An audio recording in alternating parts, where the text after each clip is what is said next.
Hi, ഞാൻ doctor പ്രിയ, Q1 health കെയറിലെ homeopathic ഫിസിഷ്യനാണ്. ഇന്ന് നമ്മുടെ ക്ലിനിക്കിൽ പേഷ്യൻസ് ഒക്കെ വരുമ്പോൾ ചിലപ്പോൾ വയറുവേദനയായിട്ടോ അല്ലെങ്കിൽ മറ്റ് പല കംപ്ലയിൻസിന് വരുമ്പോൾ നമ്മൾ വയറിൻ്റെ സ്കാനിങ്ങിന് വിടാറുണ്ട്. അപ്പോൾ നമ്മൾ യാദൃശ്ചികമായി കാണുന്ന ഒരു ഫൈൻഡിംഗ് ആണ് ഫാറ്റി ലിവർ. 12-13 വയസ്സുള്ള കുട്ടികൾ തൊട്ട് ഏത് പ്രായക്കാരിലും ഇന്ന് ഫാറ്റി ലിവർ കാണുന്നുണ്ട്. നമ്മുടെ ഇടയിൽ ഒരു 10 പേരെ എടുത്തു കഴിഞ്ഞാൽ 3 പേരിലും ഫാറ്റി ലിവർ ഉള്ളതായിട്ടാണ് കണക്കുകൾ പറയുന്നത്. ഇത്രയും കോമൺ ആയി കാണുന്ന ഒരു ജീവിതശൈലി രോഗമായതുകൊണ്ട് തന്നെ ഇന്ന് നമുക്ക് ഫാറ്റി ലിവറിനെ കുറിച്ച് സംസാരിക്കാം. നമ്മുടെ ശരീരത്ത് വലതുവശത്ത് വയറിന് മുകളിൽ വാരിയെല്ലുകളുടെ താഴെ സ്ഥിതി ചെയ്യുന്ന ഒരു ഓർഗനാണ് കരൾ. നമ്മുടെ ശരീരത്തിലെ ഏറ്റവും വലിയ ഗ്രന്ഥിയാണ്. ഒരു ആരോഗ്യമുള്ളൊരു മനുഷ്യൻ്റെ ശരീരഭാരത്തിൻ്റെ 2% കരളിൻ്റെ തൂക്കമായിട്ടാണ് കണക്കാക്കപ്പെടുന്നത്. നമ്മുടെ ശരീരത്തിൽ ഭക്ഷണത്തെ ദഹിപ്പിക്കാനായിട്ടുള്ള പിത്തരസം ഉൽപ്പാദിപ്പിക്കുന്നത് കരളിലാണ്. അതുപോലെ തന്നെ നമ്മുടെ ശരീരത്തിലുള്ള വൈറ്റമിനെ സ്റ്റോർ ചെയ്യുന്നതും അതുപോലെ നമ്മുടെ ശരീരത്തിൽ ഉണ്ടാകുന്ന ടോക്സിൻസിനെയൊക്കെ മെറ്റബോളൈസ് ചെയ്ത് മാലിന്യങ്ങളെ പുറന്തള്ളുന്നതും ലിവറിൻ്റെ ഫങ്ഷൻ മൂലമാണ്. അതുപോലെ നമ്മുടെ ശരീരത്തിൽ കൊളസ്ട്രോൾ ഉൽപ്പാദിപ്പിക്കുന്നതും ലിവറിൻ്റെ സഹായത്തോടെയാണ്. നമ്മുടെ ശരീരത്തോട് ഏറ്റവും കോപ്പറേറ്റ് ചെയ്യുന്നതും നമ്മുടെ ശരീരത്തോട് ഏറ്റവും സ്നേഹമുള്ള ഒരു ഓർഗൻ ലിവറാണ്. അതെന്തുകൊണ്ടെന്നാൽ നമ്മുടെ ലിവറിന് എന്തെങ്കിലും ചെറിയ ഇൻഫെക്ഷൻസ് ഒക്കെ വന്നു കഴിഞ്ഞാൽ നമ്മൾ ആ ഇൻഫെക്ഷൻസ് മാറ്റിയ ലിവർ തന്നെ സുഖപ്പെടുത്താൻ വേണ്ടി ശ്രമിക്കും. മിക്ക രോഗങ്ങളും ലക്ഷണങ്ങളൊന്നും കൂടാതെ അത് സ്വന്തം തന്നെ ചികിത്സിക്കും. അതുപോലെ തന്നെ നമ്മുടെ ലിവർ ഒരു അസുഖം വന്ന് പകുതി മുറിച്ച് മാറ്റിയാലും അതിന് സ്വന്തം പ്രോഗ്രസ് ചെയ്ത് വർക്ക് ചെയ്യാനുള്ള ഒരു കഴിവ് ലിവറിനുണ്ട്. അതുകൊണ്ട് തന്നെയാണ് നമ്മൾ ഇന്ന് ലിവർ ട്രാൻസ്പ്ലാന്റേഷനൊക്കെ സുഖകരമായിട്ട് നടത്തുന്നത്. ഇനി നമുക്ക് വിഷയത്തിലേക്ക് വരാം. എന്താണ് ഫാറ്റി ലിവർ? നമ്മുടെ ലിവറിൻ്റെ കോശങ്ങളിൽ കൊഴുപ്പടിയുന്ന അവസ്ഥയാണ് ഫാറ്റി ലിവർ. ചെറിയ തോതിലുള്ള കൊഴുപ്പൊക്കെ അടിയുന്നത് സാധാരണമാണ്. പക്ഷെ നമ്മുടെ കരളിൻ്റെ ഭാരത്തിനേക്കാളും ഒരു 5-10% കൊഴുപ്പ് അടിയുമ്പോഴാണ് നമ്മൾ ഫാറ്റി ലിവർ എന്ന കണ്ടീഷനിലോട്ട് പോകുന്നത്. ഇത് തന്നെ നമ്മൾ വേണ്ട രീതിയിലൊന്നും ശ്രദ്ധിക്കാതിരുന്നു കഴിഞ്ഞാൽ അത് ഒരു കംപ്ലീറ്റ് ലിവർ ഫെയിലിയറിലോട്ട് പോകും. ഇനി എന്തുകൊണ്ടൊക്കെയാണ് ഫാറ്റി ലിവർ ഉണ്ടാകുന്നത് നോക്കാം. ഏറ്റവും പ്രധാനപ്പെട്ട കാരണം മദ്യപാനമാണ്. ഇങ്ങനെ ഉണ്ടാകുന്ന ഫാറ്റി ലിവറെ നമ്മൾ ആൽക്കഹോളിക് ഫാറ്റി ലിവർ എന്നാണ് പറയുന്നത്. നമ്മൾ കഴിക്കുന്ന മദ്യം അത് നമ്മുടെ ലിവറിൽ എത്തുകയും അത് ആൽക്കഹോൾ നമ്മൾ അസറ്റാൽഡിഹൈഡ് എന്ന് പറയുന്ന ഒരു കോമ്പൗണ്ടായിട്ട് കൺവേർട്ട് ചെയ്യും. ഈ അസറ്റാൽഡിഹൈഡ് വിഘടിച്ച് അസറ്റേറ്റ് ആവും. ഈ അസറ്റേറ്റ് വീണ്ടും വിഘടനം സംഭവിച്ച് വാട്ടറായും കാർബൺ ഡൈ ഓക്സൈഡായിട്ടാണ് നമ്മുടെ ശരീരത്തിൽ നിന്ന് പുറന്തള്ളുന്നത്. ഇതിനിടയിൽ ഉണ്ടാകുന്ന അസറ്റാൽഡിഹൈഡ് എന്ന് പറയുന്ന ഒരു കോമ്പൗണ്ട് അതൊരു ടോക്സിക് സബ്സ്റ്റൻസ് ആണ്. അത് നമുക്ക് ക്യാൻസർ വരെയുള്ള ഉണ്ടാക്കാനുള്ള ശേഷിയുണ്ട്. ഈ കോമ്പൗണ്ട് നമ്മുടെ ലിവറിൻ്റെ കോശങ്ങളെ നശിപ്പിക്കുന്നു. അതുവഴിയാണ് നമുക്ക് ഫാറ്റി ലിവർ ഉണ്ടാവുന്നത്. രണ്ടാമതായി പറയുന്ന ഒരു ഗ്രൂപ്പ് ഓഫ് കണ്ടീഷനാണ് നോൺ ആൽക്കഹോളിക് ഫാറ്റി ലിവർ, മദ്യപാനമല്ലാത്ത മറ്റു കാരണങ്ങൾ. അതിൽ ഏറ്റവും പ്രധാനപ്പെട്ട കാരണം നമ്മുടെ അമിതമായിട്ടുള്ള ഭക്ഷണം കഴിക്കുന്നതാണ്. നമ്മുടെ ശരീരത്തിൻ്റെ ഊർജ്ജത്തിന് ആവശ്യത്തിലും കൂടുതൽ നമ്മൾ ഭക്ഷണം കഴിക്കുമ്പോൾ അത് നമ്മുടെ ശരീരത്തിൽ കൊഴുപ്പായി അടിയുന്നു. ഇത് നമുക്ക് ആദ്യം ഒക്കെ അമിതവണ്ണമായിട്ട് പ്രസൻറ്റ് ചെയ്യും. വീണ്ടും ഈ കൊഴുപ്പ് കൂടുമ്പോൾ അത് നമ്മുടെ ലിവറിലെ കോശങ്ങളിൽ കിട്ടിക്കിടന്ന് നമുക്ക് ഫാറ്റി ലിവർ ഉണ്ടാകുന്നു.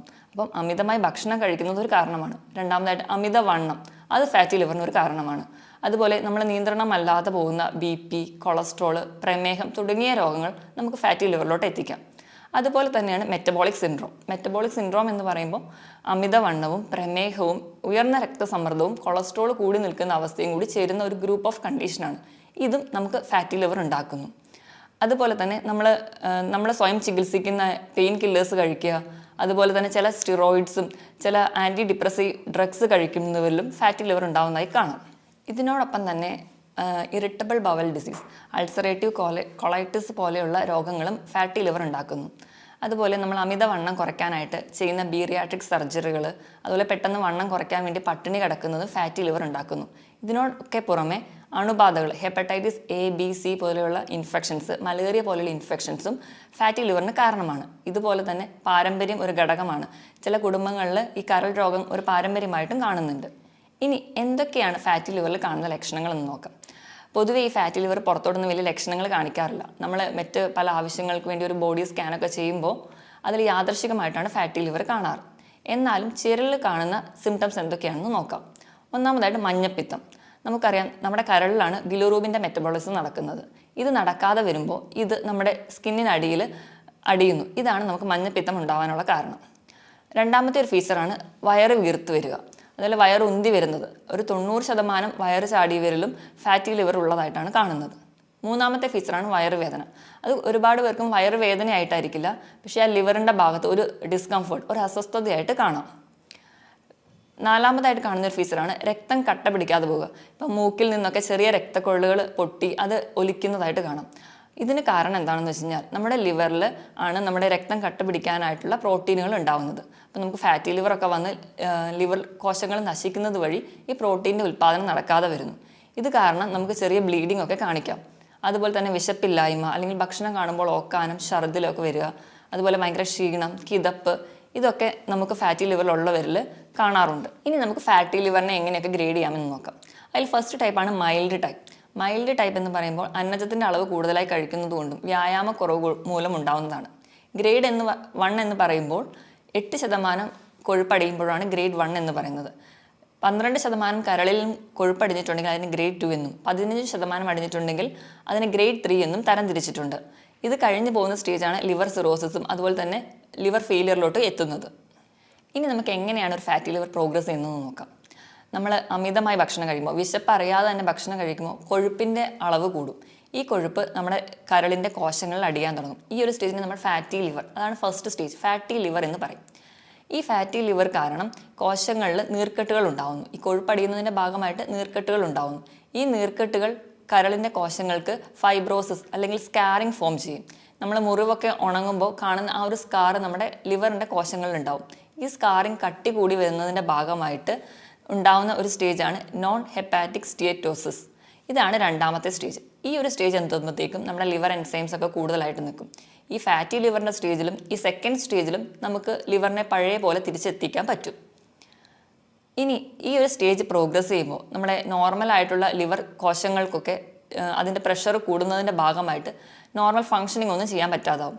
അങ്ങനെ കരളിൻ്റെ മൊത്തം പാരൻകൈമയ്ക്ക് ഒരു ഫൈബ്രോസ്ഡ് സ്റ്റേജിലോട്ട് പോകും. അതാണ് മൂന്നാമത്തെ സ്റ്റേജ്, ഫൈബ്രോസ്ഡ് സ്റ്റേജ്. ഇത് കഴിഞ്ഞ് ഈ ഫൈബ്രോസിസ് വീണ്ടും തുടരുന്ന വഴി നമുക്ക് കംപ്ലീറ്റ് ആയിട്ടുള്ള ലിവർ ചുരുങ്ങി ഒരു റബ്ബർ പോലെ ഒരു ഉപയോഗമില്ലാത്ത ഒരു അവയവമായിട്ട് മാറും. ഈ ഒരു സ്റ്റേജിനെയാണ് നമ്മൾ ലിവർ സിറോസിസ് എന്ന് പറയുന്നത്. ഇങ്ങനെ 4 സ്റ്റേജായിട്ട് ലിവർ പ്രോഗ്രസ് ചെയ്ത് അവസാനം ഒരു ലിവർ ക്യാൻസറിലോട്ടും കംപ്ലീറ്റ് ലിവർ ഫെയിലിയറിലോട്ടാണ് പോകുന്നത്. ആദ്യത്തെ 2 സ്റ്റേജ് നമുക്ക് റിവേഴ്സിബിൾ ആണ്. അതായത് നമുക്ക് ചികിത്സിച്ചാൽ അല്ലെങ്കിൽ നേരത്തെ അറിഞ്ഞു കഴിഞ്ഞാൽ ഒരു പരിധി വരെ നമുക്ക് അതിൻ്റെ ഫംഗ്ഷനൊക്കെ നോർമലാക്കി കൊണ്ടുവരാൻ പറ്റും. പക്ഷേ അവസാനത്തെ 2 സ്റ്റേജിലാണ് നമ്മൾ അറിയുന്നതെങ്കിൽ അപ്പോഴത്തേക്കും നമുക്കത് കംപ്ലീറ്റ് ആയിട്ട് തിരിച്ചു കൊണ്ടുവരാൻ പറ്റില്ല. ഈ ഒരു സ്റ്റേജൊക്കെ എത്തുമ്പോഴത്തേക്കും പലർക്കും സ്കിന്നിൽ തന്നെ ഒരു കാരണമൊന്നും കൂടാതെ ചൊറിച്ചിലുണ്ടാവുന്നു, പാദങ്ങളിൽ നീര്, ഉറക്കമില്ലായ്മ, വിശപ്പില്ലായ്മ, അതുപോലെ വയറൊക്കെ വല്ലാണ്ട് വെള്ളം കെട്ടി വീർത്തിരിക്കുന്ന ഒരു സ്റ്റേജിലോട്ടൊക്കെ എത്തിയിട്ടുണ്ടാവും. ഇനി ഇങ്ങനെ ലിവർ കംപ്ലയിൻറ്റ്സ് ഒക്കെ കാണുന്നവരിൽ കോമൺ ആയിട്ട് കാണുന്ന വേറൊരു കംപ്ലയിൻ്റ് ആണ് പിത്തസഞ്ചിയിൽ കല്ല്, അതുപോലെ പിത്തസഞ്ചിയിലൊക്കെ പോളിപ്പ് ഫോം ചെയ്യുന്നത്. അപ്പം നമ്മൾ മെയിൻലി ആ ഒരു കല്ല് സർജറി വഴി റിമൂവ് ചെയ്യും അല്ലെങ്കിൽ പോളിപ്പ് റിമൂവ് ചെയ്യും. പക്ഷേ ഇവിടുത്തെ ഒരു ബേസിക് കോസ് എന്ന് പറഞ്ഞിട്ടുണ്ടെങ്കിൽ ലിവറിൽ പ്രശ്നം ഉണ്ടാവും. അപ്പോൾ ഇങ്ങനെയൊക്കെ ഉള്ള രോഗികൾ ആദ്യം അവർക്ക് ഫാറ്റി ലിവർ ഉണ്ടോ അല്ലെങ്കിൽ ലിവർ കംപ്ലയിൻറ്റ്സ് ഒക്കെ ഉണ്ടെങ്കിൽ അതിനെ വേണം കൺട്രോൾ ചെയ്യാൻ. അതിന് വേണ്ടിയിട്ട് വേണം നമ്മുടെ ഡയറ്റും അല്ലെങ്കിൽ നമ്മുടെ എക്സസൈസൊക്കെ ചാർട്ട് ചെയ്യാൻ. ഇനി നമുക്ക് എങ്ങനെയൊക്കെ ഫാറ്റി ലിവർ കണ്ടുപിടിക്കാം എന്നറിയാം. നമ്മൾ പറഞ്ഞ പോലെ നേരത്തെ യാദൃശ്ചികമായിട്ടാണ് കാണുന്നത്. അപ്പോൾ ഇങ്ങനത്തെ വയറൊക്കെ വീർത്ത് വരുന്നവരാണെങ്കിലും അല്ലെങ്കിൽ എന്തെങ്കിലും പാരമ്പര്യമായിട്ടുള്ളവർക്കും അല്ലെങ്കിൽ മദ്യപാനികളൊക്കെ ഇടയ്ക്കിടയ്ക്ക് വയറിൻ്റെ സ്കാൻ ചെയ്ത് നോക്കുന്നത് നല്ലതാണ്. വയറിൻ്റെ സ്കാൻ ചെയ്യുമ്പോൾ ആ ലിവറിൻ്റെ സൈസ് കൂടി നിൽക്കുന്നതായിട്ട് കാണാം. രണ്ടാമതായിട്ട് നമുക്ക് ലിവർ ഫംഗ്ഷൻ ടെസ്റ്റ് ചെയ്യാം. അപ്പം നമുക്കൊരു ഹെപ്പാറ്റിക് സ്റ്റേജിലൊക്കെയാണ് നിൽക്കുന്നതെങ്കിൽ ലിവർ എൻസൈംസ് ആയിട്ടുള്ള SGOT, SGPT ഒക്കെ വാല്യൂ കൂടുതലായിട്ട് നിൽക്കുന്നത് കാണാം. മൂന്നാമതായിട്ട് നമുക്ക് എന്തെങ്കിലും എൻഡോസ്കോപ്പികൾ ചെയ്യാം. എൻഡോസ്കോപ്പി ചെയ്യുന്നത് വഴി നമുക്ക് വേറെ എന്തെങ്കിലും കോംപ്ലിക്കേഷൻസിലോട്ട് ഈ ഫാറ്റി ലിവർ എത്തിയോ എന്നറിയാം. ഈ ഫാറ്റി ലിവർ ആണ് എന്ന് ഉറപ്പിക്കാൻ വേണ്ടി നമ്മൾ ചെയ്യുന്നതാണ് ബയോപ്സി. പക്ഷേ ബയോപ്സി എപ്പോഴും നമ്മൾ ചെയ്യാറില്ല. വേറെ ഒരു കോംപ്ലിക്കേഷൻസ് ഒക്കെ എന്തെങ്കിലും ഉണ്ടെങ്കിലോ അല്ലെങ്കിൽ വേറെ ഒരു കണ്ടീഷൻ സസ്പെക്ട് ചെയ്യുന്ന ഒരു കേസിൽ മാത്രമേ നമ്മൾ ബയോപ്സിക്ക് വിടാറുള്ളൂ. അല്ലെങ്കിൽ ബയോപ്സി കൊണ്ട് ഒരുപാട് പാർശ്വഫലങ്ങൾ ഉണ്ടാകുന്നത് കൊണ്ടാണ് കോമൺ ആയിട്ട് അങ്ങ് ബയോപ്സി ചെയ്യാത്തത്. ഇനി നമുക്ക് എങ്ങനെയൊക്കെയാണ് ഫാറ്റി ലിവറിനെ മാനേജ് ചെയ്യാൻ നോക്കാം. പൊതുവേ നമ്മൾ ഇന്ത്യക്കാർക്ക് ഈ ലിവറിൻ്റെ ആരോഗ്യം കുറച്ച് കുറവാണ്. അതോടൊപ്പം തന്നെ തെറ്റായ ഭക്ഷണ രീതിയും ചിട്ടയില്ലാത്ത ജീവിതശൈലിയാണ് നമുക്ക് ഇങ്ങനെ ഫാറ്റി ലിവർ അല്ലെങ്കിൽ മറ്റ് ലിവർ രോഗങ്ങളോ ഉണ്ടാക്കുന്നത്. അപ്പോൾ നമുക്ക് ആദ്യം തന്നെ നമ്മുടെ ജീവിതശൈലിയിലാണ് മാറ്റം വരുത്തേണ്ടത്. അപ്പോൾ ഒന്നാമതായിട്ട് ഇപ്പോൾ നമുക്ക് ഫാറ്റി ലിവർ ഉണ്ട് എന്ന് അറിഞ്ഞു കഴിഞ്ഞാൽ നമ്മൾ സ്വയം ചികിത്സിക്കാതെ ഇരിക്കുകയാണ് ചെയ്യേണ്ടത്. നമ്മൾ എത്രയും പെട്ടെന്ന് ഒരു ഫിസിഷ്യനെ കാണുക. അപ്പം അവർ പറയുന്ന രീതിയിൽ നമ്മുടെ ഫുഡും അല്ലെങ്കിൽ നമ്മുടെ വ്യായാമമൊക്കെ ചിട്ടയാക്കുക. അതുവഴി നമുക്കൊരു പരിധി വരെ ഈ ലിവർ കംപ്ലയിൻറ്റ്സ് ഒക്കെ പ്രോഗ്രസ് ചെയ്യുന്നത് തടയാൻ പറ്റും. രണ്ടാമതായിട്ട് നമ്മൾ ആവശ്യമില്ലാതെ മരുന്ന് കഴിക്കുക. അപ്പോൾ എന്തെങ്കിലും ചെറിയ പെയിനൊക്കെ വരുമ്പോഴും നമ്മൾ ഡോക്ടറെ ഒന്നും കാണാതെ സ്വന്തമായിട്ട് പെയിൻ കില്ലേഴ്സ് കഴിക്കുന്നവരിൽ ലിവർ കംപ്ലയിൻറ്റ്സ് കൂടുതലായിട്ട് നിൽക്കുന്നത് കാണാം. അതുപോലെ തന്നെ സ്റ്റിറോയിഡ്സും അതുപോലെ ചില സൈക്യാട്രിക് ഡ്രഗ്സും ചില ഹാർട്ട് കംപ്ലയിൻറ്റ്സിന് കഴിക്കുന്ന മെഡിസിൻസ് ഒക്കെ കഴിക്കുന്നവർക്ക് ഫാറ്റി ലിവറിനുള്ള ചാൻസ് കൂടുതലാണ്. അപ്പോൾ ഇങ്ങനെയുള്ളവർ ഇങ്ങനെ മെഡിസിനൊക്കെ കഴിക്കുന്നവരാണെങ്കിൽ ഇടയ്ക്കിടയ്ക്ക് LFT ചെക്ക് ചെയ്യുന്നത് വഴി നമുക്ക് ഇങ്ങനെ ഫാറ്റി ലിവർ ഉണ്ടോ അല്ലെങ്കിൽ അത് പ്രോഗ്രസ് ചെയ്യുന്നോ എന്നൊക്കെ അറിയാൻ പറ്റും. ഇനി മൂന്നാമതായിട്ട് ഇപ്പം ഡയബറ്റീസ് ഉള്ളവരും അതുപോലെ കൊളസ്ട്രോൾ ഒക്കെ ഉള്ളവരാണെങ്കിൽ മാക്സിമം അത് കൺട്രോൾ ചെയ്യാൻ നോക്കുക. സ്വയം ചികിത്സിക്കാതെ തന്നെ നമുക്ക് വേണ്ട രീതിയിൽ കറക്റ്റായിട്ട് മെഡിസിൻ ഫോളോ ചെയ്യുക. അത് കൺട്രോൾ ചെയ്യുന്നത് വഴി നമുക്ക് ഇൻസുലിൻ റെസിസ്റ്റൻസ് ഒക്കെ കൺട്രോൾ ചെയ്യാൻ പറ്റും. അങ്ങനെ ഇൻസുലിൻ റെസിസ്റ്റൻസ് കൺട്രോൾ ചെയ്യുന്നതുകൊണ്ട് തന്നെ നമ്മുടെ ഗ്ലൂക്കോസിൻ്റെയും കൊളസ്ട്രോളിൻ്റെയും ഒക്കെ മെറ്റബോളിസം പ്രോപ്പറായിട്ട് നടക്കും. അതുവഴി നമുക്ക് ഫാറ്റി ലിവറിനെ പ്രിവെൻറ്റ് ചെയ്യാൻ പറ്റും. ഇനി അടുത്തതായിട്ട് ഇപ്പം ഇറിറ്റബിൾ ബവൽ ഡിസീസ് അതൊക്കെ ഉള്ളവരാണെങ്കിൽ നമ്മൾ നേരത്തെ തിരിച്ചറിയുകയാണെങ്കിൽ അതിന് വേണ്ട ചികിത്സ നേടുക. അതുവഴി നമുക്ക് ആ ഒരു കോംപ്ലിക്കേഷൻ മൂലമുണ്ടാകുന്ന ഫാറ്റി ലിവറിനെ തടയാൻ പറ്റും. മദ്യപാനം, പുകവലി പോലെയുള്ള ദുശ്ശീലങ്ങളുള്ളവരാണെങ്കിൽ അത് ആദ്യം നിർത്തുക. അപ്പോൾ മദ്യപിക്കുന്നവരിലാണെങ്കിൽ അസറ്റാൽഡിഹൈഡ് എന്ന് പറയുന്നൊരു കോമ്പൗണ്ട് ഉണ്ടാകുന്നതെന്ന് നമ്മൾ പറഞ്ഞല്ലോ. അത് നമ്മുടെ ലിവർ സെൽസിനെ പിന്നെയും നശിപ്പിക്കും. അത് നമുക്ക് നമ്മുടെ കണ്ടീഷൻസ് വേഴ്സൺ ചെയ്യുകയുള്ളൂ. അതുകൊണ്ട് മദ്യപാനം ആദ്യമേ നിർത്തുക. ഇനി പുകവലി, അത് നമ്മൾ ഡയറക്റ്റായിട്ട് പുകവലിക്കുന്നില്ലെങ്കിലും അത് ശ്വസിക്കുന്നത് വഴിയും നമുക്ക് ഈ കണ്ടീഷൻ ഫാറ്റി ലിവറൊക്കെ ഉള്ളവർക്കാണെങ്കിൽ അത് കൂടുതൽ വേഴ്സൺ ചെയ്യുന്നതായി കാണാം. അതുപോലെ ഈ പുകവലിക്കുന്നവരിൽ കൂടുതലായിട്ട് ക്യാൻസർ രോഗങ്ങൾ കൂടുതലായി കാണുന്നുണ്ട്. അതുകൊണ്ട് അത് എത്രയും പെട്ടെന്ന് നിർത്തുന്നതാണ് നല്ലത്. ഇതിനോടൊപ്പം തന്നെ ഫാറ്റി ലിവറിന് വലിയൊരു കാരണമാണ് അമിതവണ്ണം. അപ്പോൾ അങ്ങനെയുള്ളവരാണെങ്കിൽ വെയിറ്റ് കുറയ്ക്കാൻ ശ്രദ്ധിക്കുക. അതിനുവേണ്ടി ഉടനെ ബീറിയാട്രിക് സർജറിയോ അല്ലെങ്കിൽ പെട്ടെന്ന് പട്ടിണി കിടന്ന് വെയിറ്റ് കുറയ്ക്കുന്നത് ചെയ്യാതെ ഒരു 6 മുതൽ 10 മാസം കൊണ്ട് നമ്മുടെ ശരീരത്തിൻ്റെ വെയിറ്റ് ഒരു മാസം ഒരു 2 കിലോ വെച്ച് കുറയുന്ന രീതിയിൽ ചെറിയ തോതിൽ വെയിറ്റ് കുറയ്ക്കാൻ വേണ്ടി ശ്രദ്ധിക്കുക. അതിനുവേണ്ടി കൃത്യമായിട്ട് വ്യായാമം ചെയ്യുക. ആഴ്ചയിൽ ഒരു 5 ദിവസമെങ്കിലും ദിവസവും ഒരു 45 മിനിറ്റ് മുതൽ ഒരു 1 മണിക്കൂർ വരെ കൃത്യമായിട്ട് വ്യായാമം ചെയ്യുക. ഏറ്റവും നല്ല എക്സസൈസ് എന്ന് പറയുന്നത് സൈക്ലിംഗ്, അതുപോലെ സ്വിമ്മിംഗ് ഒക്കെയാണ്. അതുപോലെ തന്നെ നമ്മൾ സ്പീഡിൽ കൈവീശി നടക്കുക, നമ്മുടെ ഹാർട്ട് റേറ്റ് കൂടുന്ന തരത്തിലുള്ള എക്സസൈസുകളും നല്ലതാണ്. ഇങ്ങനെ നമുക്ക് അണുബാധകളും നമുക്ക് ഫാറ്റി ലിവർ ഉണ്ടാക്കും. അപ്പോൾ ഇത് തടയാൻ വേണ്ടിയിട്ട് നമ്മൾ സ്വയം സുരക്ഷിതരാണെന്ന് ഉറപ്പുവരുത്തണം. അതിനായിട്ട് നമ്മൾ ഷേവിങ് സെറ്റ്, അതുപോലെ സിറിഞ്ച്, ബ്ലേഡ് ഇതൊക്കെ ഷെയർ ചെയ്യാതിരിക്കുക. അതുപോലെ ടാറ്റു ഒക്കെ എടുക്കുന്നവരാണെങ്കിൽ അത് ശ്രദ്ധിക്കുക. അതുപോലെ സെക്ഷലി ട്രാൻസ്മിറ്റഡ് ആയിട്ടുള്ള ഡിസീസസ് വരാതിരിക്കാൻ വേണ്ടിയിട്ട് നമ്മൾ ലൈംഗിക ബന്ധം സുരക്ഷിതമാണെന്ന് ഉറപ്പുവരുത്തണം. അതിന് വേണ്ടിയിട്ട് നമ്മൾ ഹെപ്പറ്റൈറ്റിസ് ബി വാക്സിനേഷൻ എടുക്കുന്നത് നല്ലതാണ്. ഇതുവഴി നമുക്ക് ഫാറ്റി ലിവർ പോലെ ഉണ്ടാകുന്ന രോഗങ്ങളെ തടയാൻ പറ്റും. ഇതോടൊപ്പം തന്നെ ഒരു 2 ലിറ്ററോളം വെള്ളം ദിവസവും കുടിക്കാൻ വേണ്ടി നമ്മൾ ശ്രദ്ധിക്കണം. ഇനി നമുക്ക് ഭക്ഷണത്തിലൂടെ എങ്ങനെ നമുക്ക് ഫാറ്റി ലിവർ മാനേജ് ചെയ്യാൻ നോക്കാം. ആദ്യം എന്തൊക്കെ ഭക്ഷണം നമ്മൾ അവോയ്ഡ് ചെയ്യണം നോക്കണം. പ്രധാനമായിട്ടും നമ്മൾ ഭക്ഷണത്തിൽ കുറയ്ക്കേണ്ടത് കാർബോഹൈഡ്രേറ്റ്, അന്നജത്തിൻ്റെ അളവ് കുറയ്ക്കുക. അതുപോലെ മധുരം, ഉപ്പ് പൂർണ്ണമായും കുറയ്ക്കാൻ ശ്രദ്ധിക്കുക. അതുപോലെ തന്നെ പ്രോസസ്ഡ് ഫുഡുകൾ, മൈദ അടങ്ങിയതും അതുപോലെ പിസ്സ പോലെയുള്ള ഫാസ്റ്റ് ഫുഡുകൾ, അതുപോലെ റിഫൈൻഡ് ആയിട്ടുള്ള ഭക്ഷണങ്ങൾ, അതുപോലെ എണ്ണയിൽ വറുത്തതും പൊരിച്ചതുമായിട്ടുള്ള ഭക്ഷണങ്ങൾ പൂർണ്ണമായും ഒഴിവാക്കാൻ വേണ്ടി ശ്രദ്ധിക്കുക. ഇപ്പം നമ്മൾ പാൽ കുടിക്കുന്നവരൊക്കെ ആണെങ്കിൽ പാലിൻ്റെ പാട മാറ്റിയിട്ട് വേണം കഴിക്കാൻ. അതുപോലെ തൈര് ഉപയോഗിക്കുമ്പോൾ വെണ്ണ മാറ്റിയിട്ട് പച്ചമോരായിട്ട് ഉപയോഗിക്കാൻ വേണ്ടി ശ്രദ്ധിക്കുക. അതുപോലെ റെഡ് മീറ്റ് പൂർണ്ണമായിട്ട് ഒഴിവാക്കുക. റെഡ് മീറ്റ് എന്ന് പറയുമ്പോൾ ബീഫ്, അതുപോലെ പോർക്ക് പോലെയുള്ള ഇറച്ചികൾ പൂർണ്ണമായും ഒഴിവാക്കുക. ഇനി നമുക്ക് എന്തൊക്കെ കഴിക്കാമെന്ന് നോക്കാം. മെയിൻലി നമ്മൾ കഴിക്കാൻ ഏറ്റവും നല്ലതെന്ന് പറഞ്ഞാൽ വെജിറ്റബിൾസും ഫ്രൂട്ട്സും കൂടുതലായിട്ട് കഴിക്കുക. അപ്പോൾ നമ്മുടെ ശരീരത്തിൽ വേണ്ട ഫൈബേഴ്സൊക്കെ കൂടുതലായിട്ട് ചെല്ലും. അപ്പോൾ നമ്മുടെ ദഹനമൊക്കെ പ്രോപ്പറായിട്ട് നടക്കാനും സഹായിക്കും. അതുപോലെ തന്നെ നമ്മൾ പ്രധാനമായും പറയുന്ന 3 ഭക്ഷണങ്ങൾ എന്ന് പറയുന്നത് ഒന്ന് കോഫിയാണ്.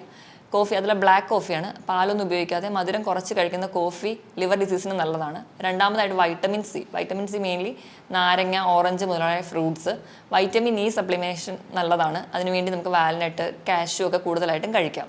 ഇതുപോലെ തന്നെ കൂടുതലും ഇലക്കറികൾ ലിവറിന് വളരെ നല്ലതാണ്. ഇലക്കറികൾ തന്നെ നമുക്ക് സുലഭമായി കിട്ടുന്ന ചീര, മുരിങ്ങയില, അതുപോലെ കറിവേപ്പില ഇതൊക്കെ നല്ലതാണ്. അതുപോലെ തന്നെ ലിവറിന് ഏറ്റവും നല്ലതാണ് cruciferous vegetables, cabbage, cauliflower, broccoli തുടങ്ങിയ പച്ചക്കറികളും വളരെ നല്ലതാണ്. അതുപോലെ നമ്മളെപ്പോഴും ഉപയോഗിക്കുമ്പം റിഫൈൻഡ് ഓയിൽ ഉപയോഗിക്കാതിരിക്കുക. റിഫൈൻഡ് ഓയിൽ എന്ന് പറയുമ്പോൾ പാം ഓയിലും സൺഫ്ലവർ ഓയിലൊക്കെ.